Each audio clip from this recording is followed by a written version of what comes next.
इस कार्यक्रम के पुण्यार्जक परिवार हैं श्री अरविंद कुमार जैन, श्रीमती सरिता अरविंद जैन, श्री अमित जैन, श्रीमती अमृता जैन, धुले महाराष्ट्र।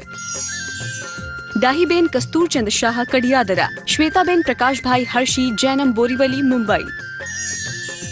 श्रीमती त्रिशला जैन, धर्मपत्नी महेंद्र कुमार जैन, पुत्र दीपक जैन, अभिषेक जैन, पुत्र वधू श्रीमती सानिका जैन, पौत्री हवि जैन, सेक्टर 21, गुड़गांव, हरियाणा। श्रीमती मंजू जैन, धर्मपत्नी दीपक जैन, नितिन निधि जैन, यूएसए, नीलू आशीष जैन, इशिता ईशान आरिश, राजविला 22/A, गीतानगर, इंदौर, मध्य प्रदेश। श्रीमती रविकांत जैन, कलकत्ता वाले, जैनेन्द्र कुमार जैन, मुकेश कुमार जैन, राकेश कुमार जैन, मनोज कुमार जैन, रोहिणी, दिल्ली। पुष्पा जैन, अर्चना जैन, आरती जैन, अमन जैन, रोमित जैन, आरव जैन, चामुनिया परिवार, टोंक, राजस्थान। श्रीमती हीरा देव, कमला देवी, शोभा देवी, मीना देवी, इंदिरा देवी छाबड़ा एवं सोमी देवी, कलकत्ता। श्रीमती मनभरी देवी, चंदा देवी, शोभा देवी छाबड़ा, सुलोचना बाकलीवाल, सरोज सेठी एवं मीना पाटोदी, जियागंज, मुर्शिदाबाद, पश्चिम Bengal. Shri Parasnath rerolling mills limited, Durgapur 1, Bardhaman, Paschim Bengal. Amita Jain, wife of Anil Kumar Jain, Sangeeta Jain, wife of Vipin Kumar Jain.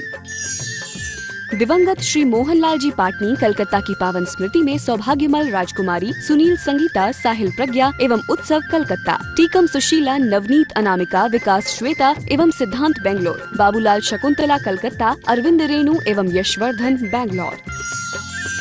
मानक चंद, कमला देवी, राकेश, नीतू, ऋषभ एवं आयुषी मुशरफ, B123, सेठी कॉलोनी, जयपुर, राजस्थान। जय जिनेन्द्र अठविह कम्म मुके, अठ गुण डे अणोव में सिद्धे, अठम पुण विनिविठे, निठे कजेय वंदिमो निचम।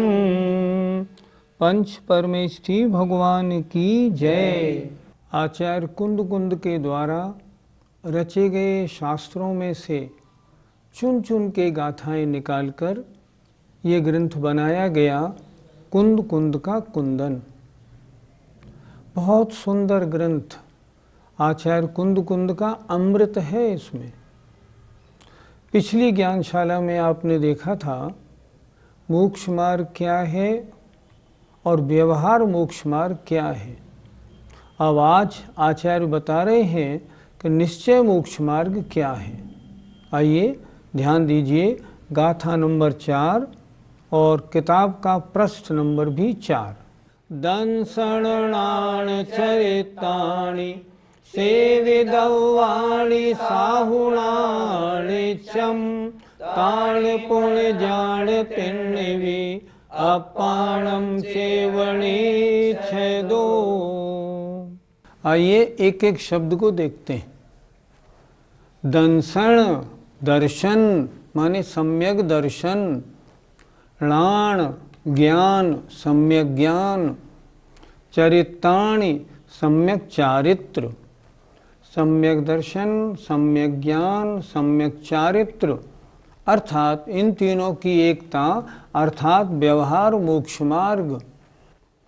नित्यम हमेशा, साहुणा साधुओं के द्वारा, सेवन करने योग्य है। सेवितव्वाणि अर्थात साधुओं के द्वारा हमेशा ही सम्यक दर्शन, ज्ञान, चारित्र रूप जो व्यवहार मोक्ष मार्ग है वह सेवन करने योग्य है।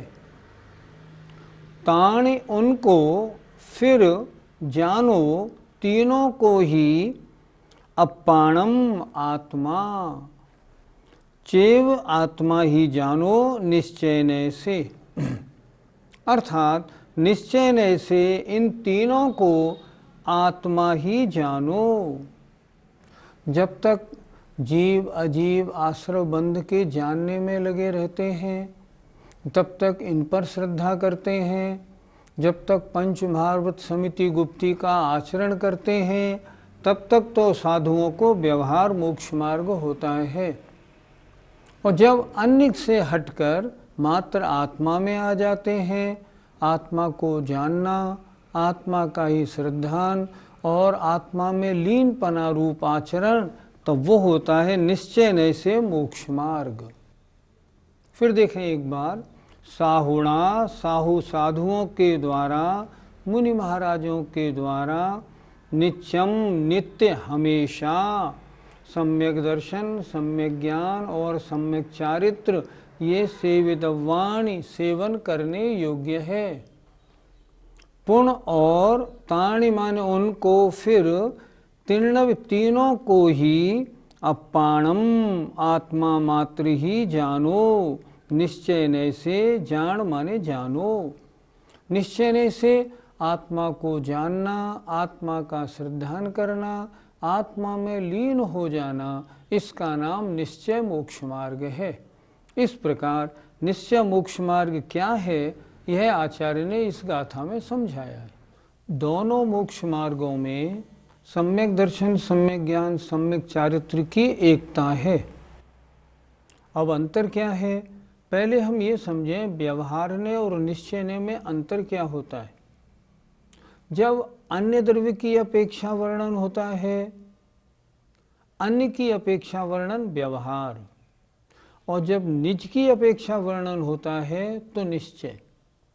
जैसे मैं मनुष्य हूँ, ये मैंने शरीर की अपेक्षा अपनी बात की, और मैं ज्ञाता दृष्टा आत्मा मात्र हूँ, अपनी अपेक्षा बात की, तो निश्चय। व्यवहारने से मैं क्या हुआ, व्यवहारने से मनुष्य हूँ, पुरुष हूँ। निश्चयने से आत्मा हूँ। तो अन्य की अपेक्षा जहाँ चर्चा हो वो व्यवहार, और जहाँ निज की अपेक्षा बात हो उसका नाम निश्चय। जीवादि 7 तत्व 9 पदार्थों को जानना, उनका श्रद्धान करना और मूल गुणों का, अपनी चर्या का, 5 व्रत समिति गुप्तियों का आचरण करना, इसका नाम चारित्र है। ये हो गए व्यवहार, सम्यक दर्शन, ज्ञान, चारित्र, ये पर की अपेक्षा है। जब ये निज की अपेक्षा होते हैं, अपनी आत्मा को ही जानना, अपनी आत्मा का ही श्रद्धान करना, अपनी आत्मा में ही रमण करना, तब ये हो जाते हैं निश्चय मोक्ष मार्ग। व्यवहार पर की अपेक्षा, निश्चय निज की अपेक्षा। अब प्रश्न ये है, मुनि महाराज क्या करते हैं, व्यवहार मोक्ष मार्ग में तो दिन भर लगे रहते हैं, और निश्चय मोक्ष मार्ग में जब कभी सामायिक या ध्यान में बैठें और आत्म स्वरूप में डुबकी लगाते हैं, उस समय निश्चय मोक्ष मार्ग बनता है। ये इन दोनों में अंतर है। पंडित जी, निश्चय मोक्ष मार्ग के गुणस्थान कौन सा मानना चाहिए? बड़ी सीधी सी परिभाषा है। जब तक शुभोपयोग में मुनि महाराज हैं, तब तक व्यवहार मोक्ष मार्ग है, और जब शुद्धोपयोग में मुनि महाराज हैं, उस समय निश्चय मोक्ष मार्ग है। शुभोपयोग में और शुद्धोपयोग में अंतर क्या है? कषाय की मंदता रूप परिणाम शुभोपयोग है, कषाय रहित परिणाम शुद्धोपयोग है। अब देखिए अंतर। जो मुनि महाराज व्यवहार मोक्ष मार्ग में हैं, अर्थात अपने मुनिव्रत धर्म के पालन में लगे हुए हैं, शास्त्र प्रवचन कर रहे हैं, उस समय उनको मानना चाहिए मुनि महाराज शुभोपयोग में हैं। और जब मुनि महाराज आत्मा में डुबकी लगा रहे हैं, उस समय शुद्धोपयोग में हैं। तो मुनि महाराजों के बहिरंग किसी भी क्रिया करते समय या शुद्धोपयोग के रहित शुभोपयोग की अवस्था जब जब है, तब व्यवहार मोक्ष मार्ग है। गुणस्थान 6वां और 7वां। आचार्यों ने 7म गुणस्थान मात्र शुद्धोपयोग का नहीं कहा, 7म गुणस्थान शुभोपयोग का भी है और शुद्धोपयोग का भी है। मुनि महाराज हैं, मान लो प्रवचन कर रहे हैं, गुणस्थान 6वां 7वां, और जिस समय ध्यान में है 6वां और 7वां, और जिस समय आत्मलीन रूप परिणाम है, शुद्धोपयोग रूप है, उस समय निश्चय मोक्ष मार्ग गुणस्थान 7 से 12। इस तरह व्यवहार मोक्ष मार्ग का गुणस्थान 6 और 7 शुभोपयोग सहित, और निश्चय मोक्ष मार्ग का गुणस्थान 7 से 12 तक, और वहाँ शुद्धोपयोग सहित होते हैं। पंडित जी, क्या वर्तमान में दोनों मोक्ष मार्ग संभव हैं? मुनि महाराज भावलिंगी हैं, 6ठे 7वें गुणस्थान में है। व्यवहार मोक्ष मार्ग उनके निरंतर है, 24 घंटे व्यवहार मोक्ष मार्गी हैं। और जब कभी सामायिक या ध्यान में बैठें और एकाग्रता बन जाए और शुद्धोपयोग रूप परिणति बन जाए, उस समय शुद्धोपयोग होता है और उस समय निश्चय मोक्ष मार्ग होता है। आप देखिए, व्यवहार मोक्ष मार्ग जिसमें मुनि महाराज हमेशा प्रवर्तन करते हैं। निश्चय मोक्ष मार्ग जब कभी ध्यान की एकाग्रता बन जाए मुनि महाराजों को, उस समय कभी 1-2 सेकंड के लिए मान लो निश्चय मोक्ष मार्ग हो जाए। पर वर्तमान में दोनों मोक्ष मार्ग संभव हैं, इसमें कोई आपत्ति नहीं। कुछ लोगों का कहना है वर्तमान में शुद्धोपयोग होता नहीं, निश्चय मोक्ष मार्ग है नहीं। मैं उनसे पूछना चाहूँगा, मुझे बताएं, मेरा पता यहाँ दिया हुआ है, मुझे बताएं किस शास्त्र में लिखा है कि पंचम काल में शुद्धोपयोग नहीं होता। मुझे बताएं किस काल में, किस शास्त्र में लिखा है कि वर्तमान पंचम काल में निश्चय मोक्ष मार्ग नहीं होता। मुझे बताएं, कहीं भी नहीं मिलेगा आपको। शुद्धोपयोग का निषेध नहीं, मैं मानता हूँ श्रेणी का निषेध तो है कि पंचम काल में श्रेणी आरोहण नहीं होता, लेकिन 7वें गुणस्थान में तो आचार्यों ने शुभोपयोग शुद्धोपयोग दोनों लिखे हैं। और मुनि महाराज के 6ठा 7वां गुणस्थान निरंतर होता रहता है, इसलिए उनके व्यवहार मोक्ष मार्ग रूप प्रवृत्ति हमेशा माने। और जब कभी ध्यान में एकाग्रता बन जाए तो 1-8 सेकंड शुद्धोपयोग हो जाए, उस काल में निश्चय मोक्ष मार्ग मानना आगम सम्मत है। धारणा ऐसी बनानी चाहिए। पंडित जी, निश्चय मोक्ष मार्ग के समय में क्या व्यवहार मोक्ष मार्ग समाप्त हो जाता है? नहीं, समाप्त कैसे होगा? जिस समय निश्चय मोक्ष मार्ग में अपनी शुद्ध आत्मा में मुनि महाराज डुबकी लगा रहे हैं, लीन हो रहे हैं, क्या उस समय उनके 7 तत्व 9 पदार्थों का श्रद्धान समाप्त हो गया? क्या उन्होंने अपने मूल गुण छोड़ दिए? क्या समिति गुप्तियों का पालन छोड़ दिया? नहीं, कुछ भी नहीं छोड़ा। हाँ, लेकिन इतना ज़रूर है, जब वे मुनि महाराज व्यवहार मोक्ष मार्ग में लगते हैं तब निश्चय मोक्ष मार्ग गौण है, उसे जानते हैं, समझते हैं, उस रूप प्रवृत्ति नहीं है। और जब निश्चय मोक्ष मार्ग में होते हैं तब व्यवहार मोक्ष मार्ग गौण रहता है, उस रूप प्रवृत्ति नहीं होती। पर 7 तत्व 9 पदार्थों का श्रद्धान ज्ञान और मूलगुण छूट थोड़ी जाते हैं, छोड़ थोड़ी दिए जाते हैं, वो नहीं होता। इसलिए जब निश्चय मोक्ष मार्ग में प्रवृत्ति होती है, उस काल में व्यवहार मोक्ष मार्ग गौण हो जाता है। और जब शुद्धोपयोग से हटे और शुद्धोपयोग में आए तो व्यवहार मोक्ष मार्ग पुनः प्रारंभ हो जाता है। पंडित जी, निश्चय मोक्ष मार्ग में मुनि महाराज की साधना कैसी होती है?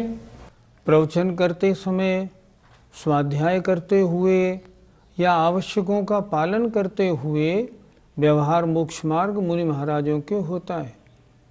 लेकिन जब कभी सामायिक या ध्यान के काल में मुनि महाराज आत्म स्वरूप में लीन हो जाते हैं, जब अन्य तरफ से हट करके मात्र आत्मा ही आत्मा में रह जाते हैं, उस समय निश्चय मोक्ष मार्ग होता है। शुद्धोपयोग के काल में जो पहले व्यवहार सम्यक दर्शन सम्यक ज्ञान सम्यक चारित्र थे, वो निश्चय सम्यक दर्शन सम्यक ज्ञान सम्यक चारित्र हो जाते हैं। इसलिए मुनि महाराज की साधना निश्चय मोक्ष मार्ग में जब शुद्धोपयोग में होते हैं तब प्रवृत्ति रूप नहीं होती, निवृत्ति रूप होती है। और निवृत्ति रूप में मात्र आत्मा ही दिखती है, आत्मा को ही जानते हैं, आत्मा का ही श्रद्धान है, आत्मा में ही लीनपना है। जब ऐसी प्रवृत्ति साधु महाराज की होती है तब हम कहते हैं इस समय निश्चय मोक्ष मार्ग में महाराज हैं। मोक्ष मार्ग का मतलब होता है सम्यक दर्शन, सम्यक ज्ञान, सम्यक चारित्र की एकता।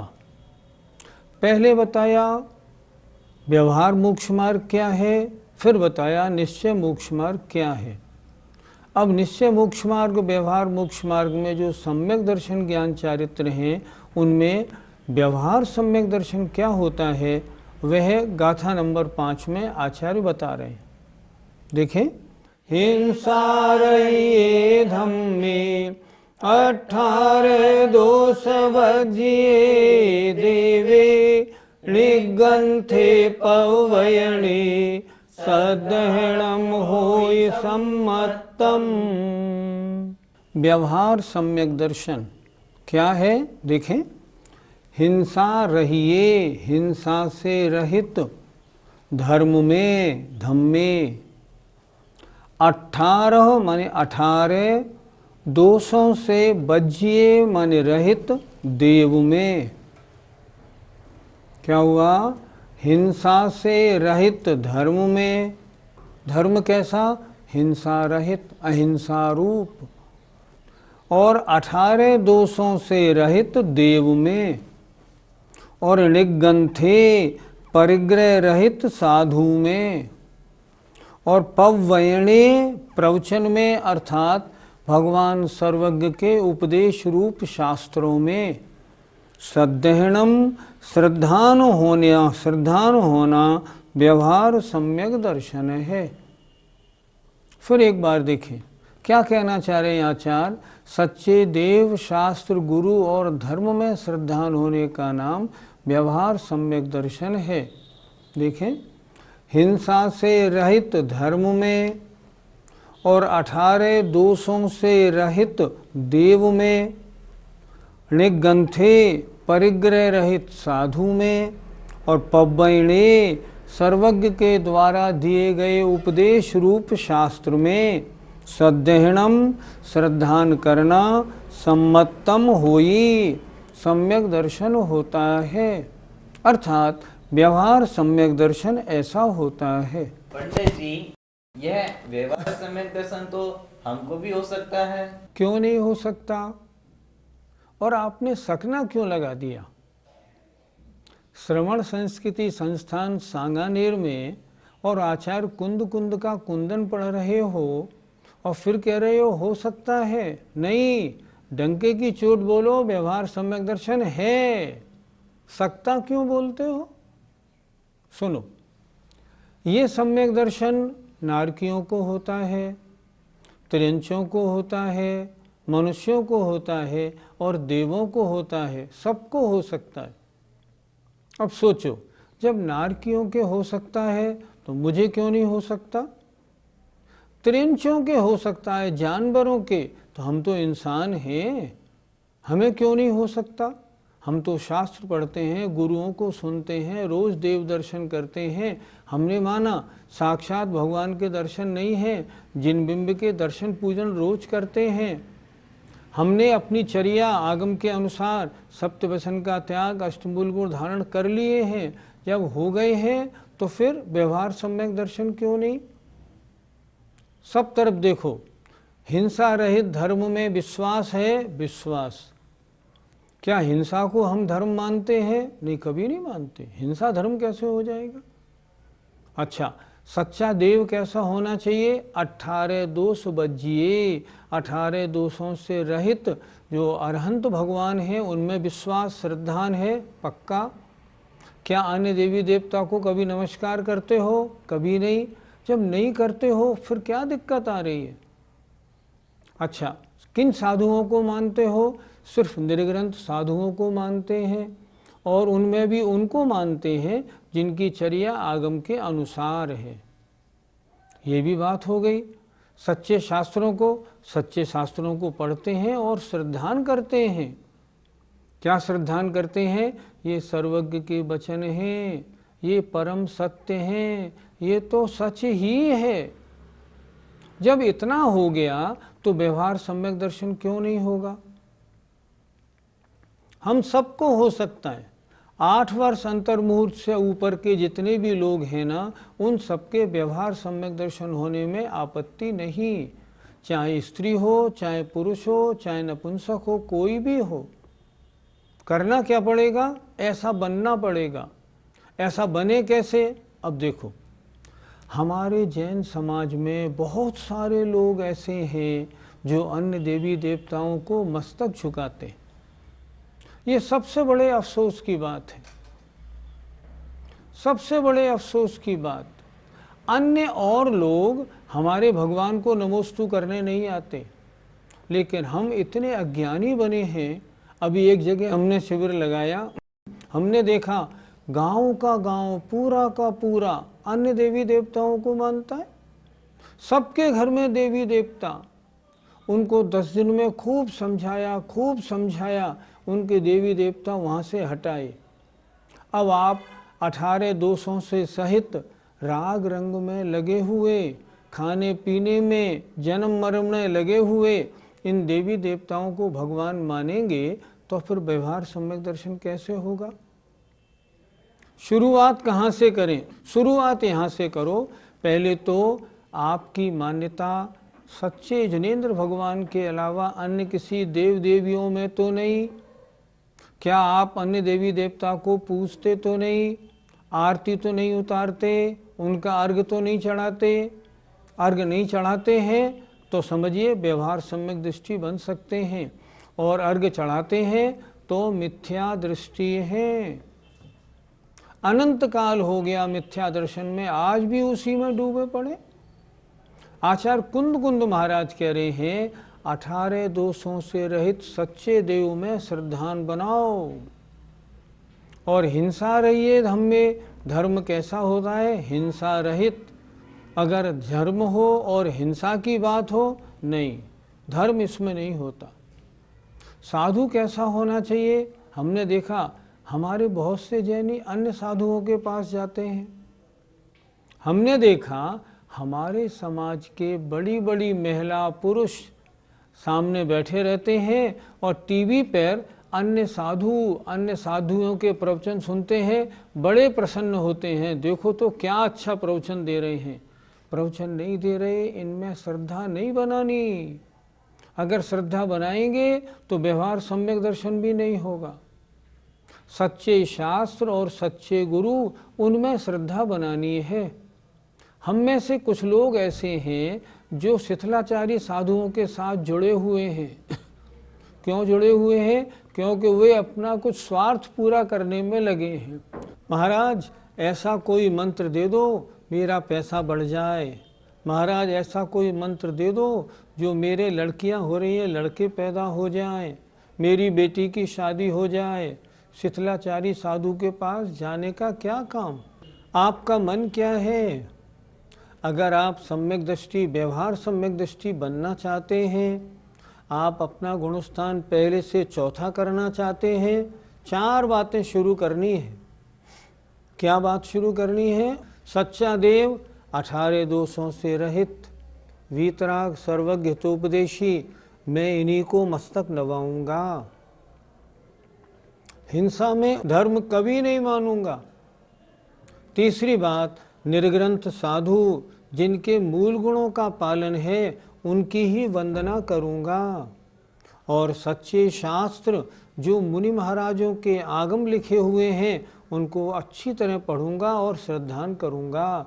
अगर ये 4 बातें हो जाएं तो आपको व्यवहार सम्यक दर्शन होने में आपत्ति क्या? और याद रखना, व्यवहार सम्यक दर्शन पहले गुणस्थान में नहीं होता, व्यवहार सम्यक दर्शन चौथे गुणस्थान में होता है। आपने श्रद्धान बनाया और पहले से आप चौथे गुणस्थान में आए, अनंत संसार कटा और इतना सा रह गया। इसलिए कम से कम अभी व्यवहार सम्यक दृष्टि तो बने। जय जिनेंद्र।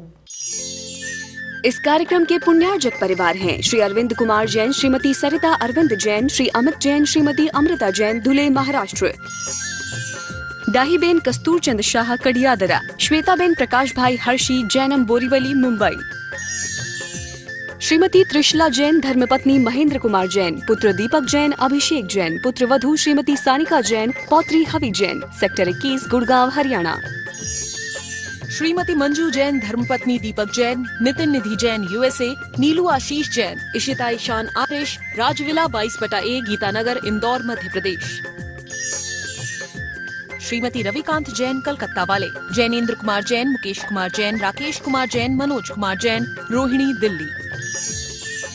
पुष्पा जैन, अर्चना जैन, आरती जैन, अमन जैन, रोमित जैन, आरव जैन, चामुनिया परिवार, टोंक, राजस्थान।